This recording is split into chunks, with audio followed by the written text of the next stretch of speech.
A little over 5 years ago, Square Enix released the title Dirge of Cerberus Final Fantasy VII for the PlayStation 2, a game where players got to take on the role of Vincent Valentine.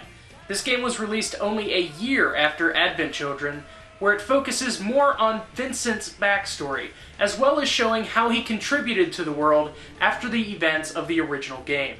The plot starts during the climax of Final Fantasy VII, but only for a moment. It quickly shifts to 3 years later, where Vincent is having to save the world once again. This time from a group called Deep Ground, a Shinra project that was so top secret, they had their own underground city, and even Reeve didn't know about their existence. These Deep Ground members seek to use a legendary weapon to destroy all the planet's life forms, and it's up to Vincent and his friends, cameos of the rest of the Final Fantasy VII characters included, to save the world once again. New characters that are introduced have barely, if any, personality to them. A lot of the voice acting for the characters is very wooden, though Steve Blum does a very good job at portraying Vincent vocally. The characters that are introduced are mostly just henchmen with superpowers, with no opinion of their own, leading to very boring encounters, and left me not giving a damn about anything that was going on. Unfortunately, the plot really doesn't help it out much either. It's not interesting, it's very generic, and some stuff that worked in Final Fantasy VII doesn't work the same way in this game. The live stream is not an internet network that you can just log into on a whim. And while the story does flow pretty quickly, most of the information you do get isn't even about the main story. 9 times out of 10, you're getting information via cutscenes about Vincent's past, or something related to Vincent, but not the current problem of people trying to destroy the planet. All of them laced with the most obvious foreshadowing I have ever seen. Here's a little bit of trivia for you about this game, is that the North American and European releases were a little bit different from the Japanese version. The Japanese version had another mode that was online multiplayer using Play Online and the PS2 hard drive. In the Western versions, this was completely removed 100%. Except for some missions that were reworked to be in the extra hard mode that you could unlock in the game.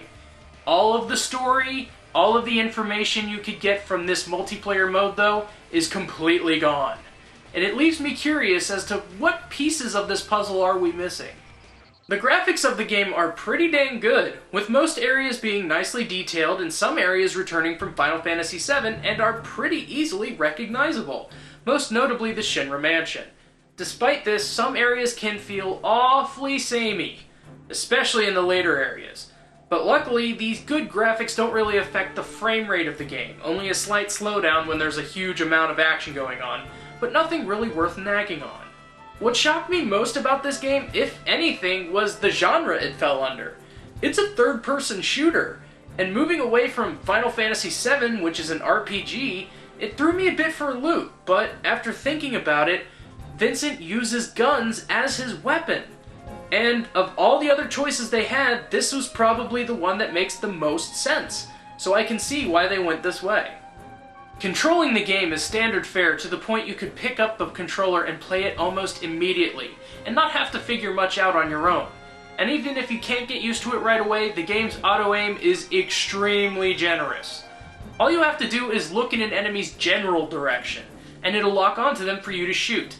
Unfortunately, turning off the auto-aim isn't really an option, as no matter what I did to the sensitivity after doing so, aiming by yourself felt extremely loose and made it extremely difficult for me to actually hit anything. My only real issue when it comes to the gameplay is the difficulty. Enemies are never too numerous to manage, most don't hit hard, and the only time I actually died was when I made a mistake or when I just wasn't paying attention. The guns you have become super powerful very quickly, so unless you're terrible at the game, you'll never find yourself in trouble. Advancing your character also exists in this game, though not only can you upgrade Vincent through experience points, but you can upgrade the parts of his weapon to make them more powerful as well. When you finish a level, the experience you earn throughout the level will be offered to you. However, you can opt to ignore the experience gain and instead cash it out for gil, which you can use to upgrade your guns. And in this game, upgrading your guns is seriously top priority. While your character level is important, a majority of your survivability isn't linked to how much health you have, but instead how much damage you can do to limit any damage you would take. and I find the best way to do this is to cash out your experience every other level.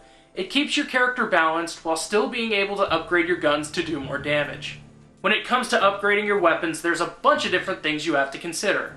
Firstly, there's 3 different weapon types: the Cerberus, which is a pistol, a Hydra, which is a rifle, and the Griffin, the machine gun. And with a 3-gun limit you can switch between, the game seems to encourage you to use one of each. However, I can tell you right now, the Hydra is useless. The Cerberus can shoot at just as much range, and is more powerful than the Hydra, which leaves it kind of pointless. Each gun has different parts you can upgrade. The biggest upgrades you can make are to each gun's frame. After upgrading them so much, you can spec them into different types: power, speed, and medium, which is the most balanced. And from these you can spec them even further as you upgrade them more, and eventually to a maxed out ultimate design of your choice. Though for the ultimate weapon, you have to find a toy gun in one of the levels and upgrade it throughout the game if you really want to go that route. But there is more to it than just upgrading the frames. You can upgrade barrels, stocks, the option items, accessories for the gun, and the scopes. The key to the powerful gun isn't upgrading just one item, but upgrading everything to keep your guns doing the highest amount of damage. This leaves a huge amount of variance possible with your guns, though you'll still only have the 3 types of the guns to work with. The soundtrack is interesting. Some of the music fits areas from a calm piano in a deserted area on a rainy day to just a standard basic background noise you don't even really notice. A claim the game has, though, was that the Japanese artist Gact had both a cameo in the game as well as the song Redemption playing in one of the last levels. Some games use licensed music at really odd times, but here, it was used well, and it fit the scene. Even with all the customization that's available to you, the samey areas, the lack of difficulty, and honestly, the average gameplay left me extremely bored. And honestly, the 9 hours that it took to beat the game started to feel like an eternity. I was completely underwhelmed by the title, and for that, it gets a 6 out of 10. It's not a terrible game by any means, but eventually I found myself just not caring, and by the end, I was bored to tears. If you're a fan of Final Fantasy VII, then play the game because you know you want backstory on one of the bigger characters in Final Fantasy VII, that is Vincent Valentine.